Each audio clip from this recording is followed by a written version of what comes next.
The power of compounding, a tale of wisdom and wealth. Once upon a time, in a small village nestled amidst rolling hills, a young man named Ram approached his wise master with a troubled heart. Ram, a curious but disheartened soul, often grappled with the hand life had dealt him. One day, unable to hold back his frustration, he said to his master, "Master, it seems to me that one must be born wealthy to create wealth. Look at me, I was born into a poor family. How can someone like me ever hope to achieve anything great?" The master, a gentleman known for his profound wisdom, listened with a patient smile. After a moment, he responded, "Ram, wealth is not merely a birthright, it is a mindset, a journey. Let me tell you a story of a wise man and a powerful king." Ram, intrigued, leaned closer as the master began. There was once a mighty king who ruled a vast and prosperous kingdom. One day, a wise man came to his court, bringing with him a beautifully crafted gift. The king, delighted by the gesture, said to the wise man, "Name your reward, and it shall be yours." The master paused, letting the words sink in. Then he continued.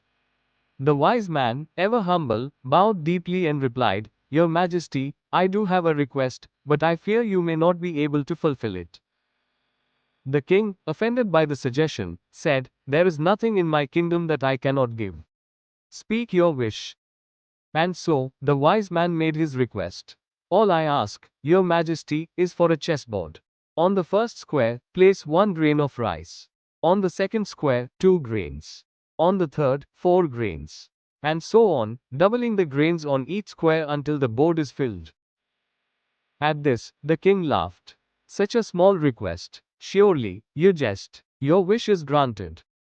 But the wise man was not jesting. As the king's servants began placing the grains of rice on the chessboard, the seemingly simple task revealed its true nature. By the 10th square, the grains had grown to over 1,000. By the 20th square, they surpassed 1,000,000. The servants struggled to keep up. By the 40th square, the number had reached billions, and the king's granaries were emptying at an alarming rate. By the time they reached the 64th square, the number of grains was beyond calculation, greater than the world's entire rice production.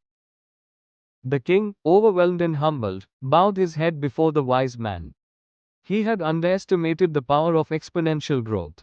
The wise man's modest request was, in fact, a lesson in disguise, a lesson on the immense potential of compounding. The master's voice softened as he concluded the story. "Ram, just as a single grain of rice, when doubled over time, can surpass even a king's wealth, so too can your small efforts, compounded with patience and conviction, lead to immense success. Wealth is not about what you start with, it's about how you nurture and grow what you have." The master smiled at Ram, who now sat in quiet reflection. And so, dear listener, remember this: the power of compounding is within your reach. Start small, remain patient, and trust in the process. In our next episode, we'll explore how you can harness this timeless principle to build your own legacy. Stay tuned.